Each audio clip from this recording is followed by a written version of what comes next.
Hi, everybody. Before I get into the books, which of course will be timestamped in the description below, I want to share that I noticed that some of the books I read this last month had a certain common element, and that had to do with dreams. And I want to ask you, have you ever found that to be the case for you, where you're reading books and suddenly you notice that there's a commonality or common theme or common element in the stories you're reading? Because I find this is often the case for me. It's not exact every month. I wish it were, but it happened by accident. It usually happens by accident for me. And so I find that really interesting. And so the first book I'm going to be talking about is The Lathe of Heaven by Ursula K. Le Guin. I am living in a nightmare from which time to time I wake and sleep. The Lathe of Heaven was published in 1971, and this book is taking place in a time when global warming has reached the point of no return and the planet is congested with overpopulation. There is a man named George Orr who finds that when he dreams something, it becomes a reality. But this is a power that he neither wants nor can control. And so in the beginning of the book, he's taking pharmaceuticals in order to prevent himself from dreaming. He ends up getting caught, and as part of his legal sentencing, he has to go to therapy with a psychiatrist. And so he ends up meeting a psychiatrist character named Dr. Haber. And Haber has this EEG transcap machine, and he's also able to use hypnosis in order to have some control over or influence over what George dreams. And he also finds that there is truth to George's claims, that George can, in fact, bring things to reality through his dreams. Because, again, Dr. Haber has this ability to have some influence on what George dreams, he starts to take advantage of this. And so this story leads us into this tangle of what happens when we try to play God. It's about the nature of dreams and reality, and also about our interconnectedness with that reality and what happens when we try to see ourselves as outside of that reality, when we try to improve upon the situation. And the thing that's so interesting about these two characters that we follow, the patient George, who has the dreams, and Dr. Haber, who is the psychiatrist, is that they are such contrasting characters, and yet they have something in common, which is that they can't help but be the way they are. They have no agency in some way. So, for example, George, he can't control what he dreams. It's not what he wants.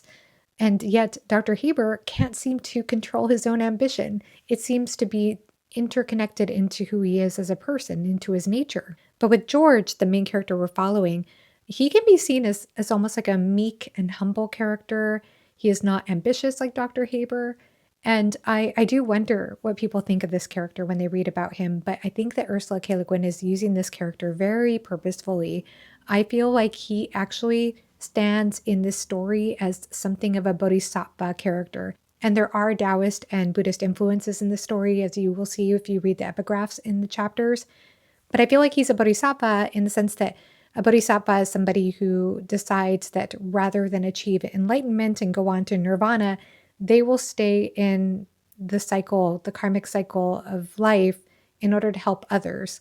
And I feel that George is somewhat depicted this way because while he has certain human desires and aversions, I feel like he's far more close to the center than other characters. And I'll circle back to that in a second because there is a description here in the book in which a character describes him as one of those, and implying that there are many people like this around the planet, one of those who have returned in pure compassion to the wheel. And Le Guin never comes out and says the wheel of samsara, but I'm certain that's what she's alluding to there. And if you're unfamiliar with the wheel of samsara, that has to do with the cyclic nature of birth and death and karma, and also the tendency or the eternal tendency towards aversion and desire, grasping and aversion, and how we're constantly caught in this loop of grasping for things or trying to push things away.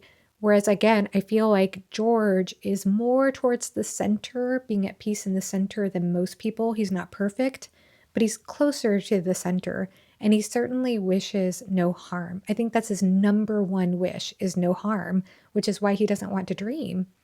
And I found it interesting just to think of him in those terms because I think that adds a lot more to his character if you think about it in that way. While this story has a lot of layers to it, a lot of wonderful explorations and conversations occurring, I never felt like it was a heavy read. I never felt like it was an overly dark read either, even though dark things happen and it can be seen in somewhat of a dark way. it didn't feel dark in tone. And I think the reason it didn't feel dark in tone is because of the dreamy nature of what we're dealing with as we're dealing with dreams, and also the touch of absurdity that happens in the story. I won't give away how, but I think it does a lot for a short page count. And while it's not my favorite Le Guin novel, I certainly enjoyed my time with it. I don't think I've had a single negative experience with Le Guin so far. And I would recommend this if you're new to Le Guin's science fiction. I think it's a good place to start. This book was my choice for the Fireside Book Club, and it won. It won the vote. So by the time this video is posted, we will have already had the spoiler-filled discussion over on Josh from Red Fury Books' channel. So please check that out when you get a chance. I'm sure we're going to have a rich discussion over there. The red thirst is on this nation, and only blood will sate it. While a title like Fever Dream might suggest a stream of consciousness narrative, that couldn't be further from what this novel is. I would describe this novel as a swashbuckling, adventurous horror novel with vivid descriptions, historical details, and fantastic atmosphere and fun-to-follow characters. And I think that the setting, this being during the Civil War and set in the South, is done very purposefully. Of course, there is racism that is occurring, there is slavery, and I think this is in parallel with the vampire theme because vampires, they look down on humans as mere cattle, they are bloodthirsty. They also seem to be preoccupied with beauty, seeing themselves as more elite and educated and noble, all of those things. And meanwhile, we have a flourishing steamboat industry, and this takes us to our main character of the story, Abner Marsh. Abner Marsh is a struggling captain. He's described as 6 feet tall, 300 pounds. I think he's also described as having many warts.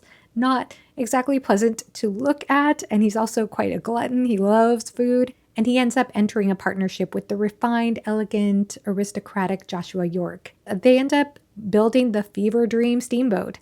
And this is the most interesting thing to me about this novel, or one of the most interesting things I should say, is that 2 days before I picked up this book, I got a call from my mother who asked me to look up this poem by Lord Byron, She Walks in Beauty, because she knew I was interested in getting more into poetry. And so she recommended I look up this specific poem. And little did she know, or I know, that this poem would be heavily featured in this book, heavily featured, as well as other poems. And so this magnificent ship, this magnificent steamboat ends up being built. And we also have other characters that we follow, a vampire named Julian and his cohort, his group of vampires that are using this American guy, Billy, Sour Billy, in order to get slaves for them to feast upon. Beautiful slaves. Everything converges at a certain point, but I won't say more. This is a nautical read. I really enjoyed the nautical touches, the historical touches again, just fantastic descriptions and what the steamboats meant during that time. Beauty is prominently featured in this story. And again, I loved how it was integrated with poetry and how vampires have this refined aesthetic sense of life, of living, of lifestyle, but of course contrasted by their bloodthirst. And as far as dreams are concerned, I do feel that this story explores the romanticization of dreams and the failure to bring dreams to fruition, but it also explores loyalty. It explores some of the darker sides of, obviously, of life during the Civil War. Additionally, I will say that this was thoroughly entertaining. I had so much fun with this book. I found myself chuckling quite a bit too. I love the humor in it. But that said, there are macabre moments as it is a horror novel. And I did actually end up having quite a horrific nightmare while I was reading this book, even though I didn't feel like it was a big jump scare novel. It did seem to get to me on some subconscious level because of that dream. Yeah, it's kind of weird that I'm mentioning dreams now, as this is called Fever Dream and I was talking about dreams in this book. The one negative I could say is that there is a part towards the end that I found a little obvious, or it's something that I've seen before, a device I've seen before in other fiction that just felt kind of on the nose somehow, but it didn't bother me all too much. I still had a great time with this novel. I still love how it ended. I still highly recommend it. And I know that we're past quote unquote spooky season, but I still recommend it. And this was just a win for me. Now, I picked this up because of Kyle from Read by Kyle. He invited me to read a book by George R.R. Martin outside of A Song of Ice and Fire. And as you'll see in this video, there's another book I read by George R.R. Martin that's outside of A Song of Ice and Fire. And I had a great time. So I'm going to be discussing this with Kyle over on his channel and with Jimmy from Chatting with Nuts and Alan from the Library of Alexandria. I'm excited to talk with them about it, and this book just gets the highest praise from me. I think this is actually my favorite book of the month. As I mentioned, I read another book by George R. R. Martin this last month. Windhaven by George R. R. Martin and Lisa Tuttle was published in 1982. Originally, this was published as 3 novellas, and they became bound together in one mass market paperback, and it works perfectly as a novel in 3 parts. This is following a character named Maris from young age to old age. It's about a girl with a dream. This is set on a planet called Windhaven, a planet of mostly ocean with several islands. The story here is that human beings star traveled from Earth. They crash landed on this planet. They ended up occupying the many islands. And in order to get from one island to the other to disseminate news, information, they've constructed these metal fabric wings that come from the ship, I think the original ship that they crashed on.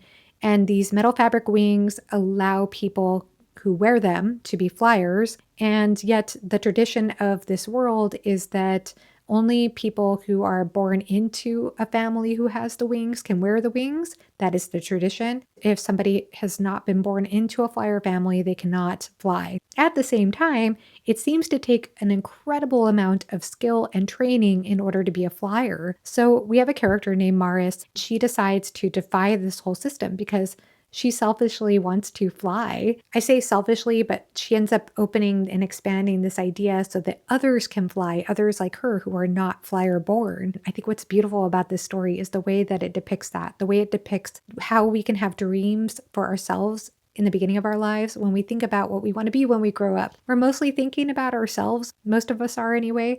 But as we get older, we might start to think beyond ourselves and think about how what we do in the world might affect other people and how we can have a greater role to play in terms of affecting others. And then as we get even older, we might go beyond ourselves completely. And I feel like that's the progression of this story. It's so beautifully handled in terms of the maturity of this character, how that grows over time. And so it is a story that does look at adherence to tradition, whether we should do something because we've always done it, or whether we can adopt a new system, but also the problems of adopting a new system, the consequences that occur, whether that is truly better than tradition. So it looks back and forth at these different types of systems. But really, I think the beauty of this book is also how it's integrated with the character of Maris and her dream. And again, the dream element comes into play here. So I thought that that was beautifully handled in this story. I will say that the first half of this book felt to me almost like a cozy book. We were talking in the fireside about cozy fantasy recently, and I think all of us are a little perplexed on how that is defined, how that subgenre is defined. But I would say it has cozy elements in the sense that it feels like it's a low stakes story at the beginning. I mean, it's somewhat high stakes, but I didn't feel like it was like the whole world is going to die and go to war or anything like that in the first half. But the stakes do increase as you go on in the story. Not to say that the first part was totally saccharine, but I did feel like it just got deeper as it went along. So I'll just put it in the most positive way to say that I grew more attached to what was happening on the page as I went on in the story. That said, I did have a positive first impression when I first opened the book because I love when authors play with scale and with heights. I love that in a story. And I love the way that was described with the flying. And also, I think that one of the powers of this book is the way that it has a circular aspect to it. Of course, I can't say much because of spoilers, but if you read the epilogue and then go back to the beginning, I think it has a beautiful connection. There's also the power of song that's integrated into the story. And of course, anything that deals with the power of song is going to speak to my heart. But I'll also say that thematically, and also with a specific thing that happens to the character in the third novella, it just spoke to me on a much more personal level at that point. I did talk in a video recently about how I felt like it read to me far more like a fantasy novel than a science fiction one, but I still think it's a good fiction novel recommendation. The prose is accessible and the world building is subtle, even though, like I mentioned, this whole entire society with wings and with this whole system in place, I didn't feel like it was heavy-handed in the world building. I didn't feel like I had to memorize a map or try to memorize all these different cultures and places. It felt very light and easy in terms of that. So if you're looking for a good standalone recommendation of fantasy or science fiction, that doesn't go too heavy into those things, that's more about the character and that just gets you into the story very easily and seamlessly and has beautiful moments of melancholy, especially towards the end, then I think this might be worth checking out. We Have Always Lived in the Castle by Shirley Jackson was my first experience reading anything by Shirley Jackson, and I am a fan. This was published in 1962. This is quite the macabre gothic tale. It's not very long. It's a novella. I'll just give you a couple of quotes to give you a sense of what we're dealing with here. At the very beginning, we are following a character named Mary Catherine, or Mary Cat. My name is Mary Catherine Blackwood. I'm 18 years old and I live with my sister Constance. I have often thought that with any luck at all, I could have been born a werewolf because the two middle fingers on both my hands are the same length. What?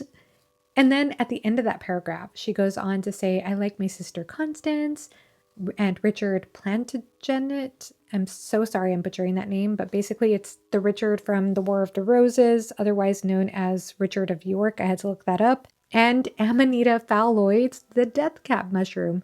Everyone else in my family is dead. You could tell we're dealing with an eerie girl here. And yes, she's 18, but honestly, when I was reading her perspective, I felt like I was in the mindset of someone much younger. And part of it is the way that she will escape into these fantasies. She does mention that line about how with any luck at all, she could have been born a werewolf. There are moments in this story where she fantasizes about living on the moon. So I think there's maybe a connection there. I don't know. But she's a strange character. And she lives alone in a manor with her sister Constance, their eccentric and disabled uncle, and Mary Cat's cat, a black cat named Jonas. And that's it, because the rest of her family is dead, as she said. And I won't give away how that happened, but you will learn how that happened as you read on in this story, and it is bizarre. This story has, I would say, almost like an absurdist, dark tone. I think what's so strange about this story and the other Shirley Jackson stories I've read so far, because even though I said this was my first Shirley Jackson story, it is, but I bought a collection of her short stories and I've already read a few of them, including The Lottery and The Witch and The Demon Lover and The Dummy. Side note, I seem to love dummy horror because of the Twilight Zone episodes from back in the day. And also I noticed R.L. Stine took off on this trope. But anyway, all that aside, I've noticed that something that Shirley Jackson does in her short stories and in this story is that she adds a sense of normalcy to what's going on with characters. Like there seems to be something that feels familiar or normal or conventional. And then she will twist the heck out of that and show something so much more sinister under the surface. And that's what it feels like. So I guess I'll just give a little bit more to the story. So these characters, they all live in this house, and the uncle, the sisters, and the cat. But only Mary Cat leaves the house on weekly trips to the village grocery store. And when she's in the village, you could tell all the village people, they're either scared of her or they're taunting her, they're making fun of her, but they're all against her in some way. There are only a few people in the village who seem to be okay with her or not against her. I just really feel like I can't give away too much about the story except to say it's quite macabre. It is gothic. It is absurdist in the darkest way at times, and it is fascinating. I loved the story. I found it so compelling, and the sister dynamic in here is also so interesting. Oh my goodness, like the sisters in this story, it's almost like they're living in a pretend world based on what's happened in the past and the way that they're carrying on. If you do end up reading the story, I highly recommend checking out The Lottery short story by Shirley Jackson, because I feel like thematically there are parallels between this story and The Lottery. So I'm in awe right now of what Shirley Jackson does as a horror writer, and I have not read Haunting at Hill House, or is that what it's called?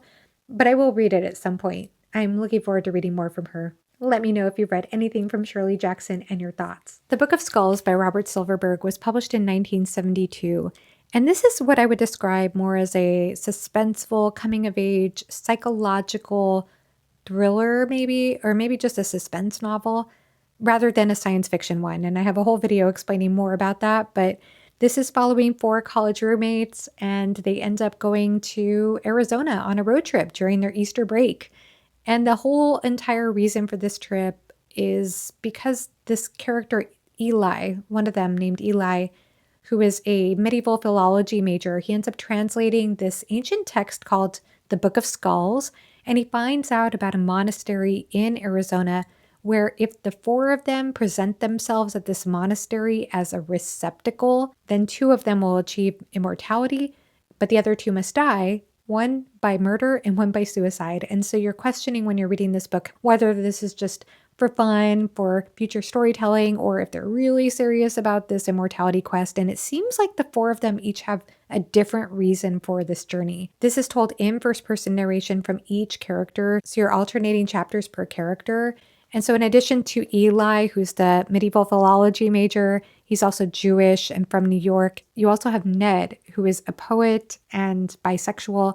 And when you're reading from Ned's perspective, you certainly get the sense he's a poet. I mean, the rhythm of his passages, there is certainly a poetic feel to his prose, to his thoughts. And then you also have a character named Oliver, who's this handsome, tall, serious farm boy, med school student. He's the most serious of the four. And then you also have a character who's named Timothy, who is the privileged white guy, basically. He's just somebody who's there because, hey, it's warmer in Arizona. Why not? I really enjoyed the distinction between each character voice. Each character voice was extremely rich and extremely thought out and developed. Each character is exploring their own internal conflicts. And yet at the same time, I felt that two of the character voices seemed quite a stretch for a 20-year-old or 21-year-old. And those characters were Ned's character, the bisexual poet, and Eli, the philology medieval studies major. I know of some very articulate people, even here on BookTube, of course, who are much older than 20 and 21, but I can't even imagine them talking in their minds the way that these characters do. It was a bit of a stretch for me. At the same time, I felt like their behaviors on the road, the things that they did, felt very realistic even for a 20, 21-year-old of this era. Maybe I'm wrong about that. I mean, I might be out of touch as I'm not male and I'm not 20 or 21 years old, but something about it rang true. And in fact, when I was reading this book, I had to look up the publication date only once because there was only one time when I thought, that doesn't make sense. How does that make sense? And then I looked it up and I'm like, oh, this was written in 1972. That's why. But otherwise, I felt like this story could be relevant today, perhaps. Again, I'm not really the person to be able to say that, but I did find this extremely compelling. It does go into some dark territory, though, about masculinity, about male identity, and male sexuality. And the interesting thing, too, about these characters is that when you start out, they are roommates and they're familiar with one another. They're comfortable enough to walk in on each other naked in a hotel room or accidentally walk in on a guy having sex in the shower with a woman. But at the same time, it doesn't feel like they're super close. And yet they get tested as they get closer to their goal. So interesting what Silverberg does with like an existential crisis at that age. I don't think that that gets explored as deeply as an existential crisis in middle age. But I think it was well handled for this book, despite, like I said, the stretch in character voice here and there. So I'm glad I read this. I thought it was an interesting and intriguing read. And I look forward to reading more from Silverberg. Last book to mention is my reread of I Who Have Never Known Men by Jacqueline Harpman, translated by Ross Schwartz. I already knew immediately it was a new favorite when I read it in January. I think the reread, however, hit me harder. The first time I read it, I remember thinking it felt like an interesting exploration between existentialism and nihilism. It's hard to get into this without going into spoilers, but we are following a character, a nameless narrator, a young woman who is the youngest of 40 women who are trapped in a bunker underground, and they have no privacy. They're kept in line with a whip, with the sound of a whip from these guards who will not communicate with them. So they have no idea why they're there. They're all strangers to each other. They have nothing. And this young girl is struggling with the fact that she's the youngest of all of them, so she'll probably be the last to live. But she also doesn't know anything other than the bunker because she has no memory of her past. She was too young when she was captured, whereas all the other women have memories of life before being locked up. And so they are struggling with the meaning that's been robbed from them. And so it feels nihilistic in the sense of what they've been robbed, how they've been robbed from their lives, from their agency, from the meaning that they had constructed or had been constructed before they were locked up. And this young girl who has nothing, who is basically a blank slate, and she has to construct her own meaning for herself. And in some ways, that seems to work in her favor, or she tries to make it work in her favor. So I did feel like there was a way of looking at this book in terms of existentialism, making meaning for yourself, versus nihilism, feeling like it's just robbed from you and there's nothing you could do about it.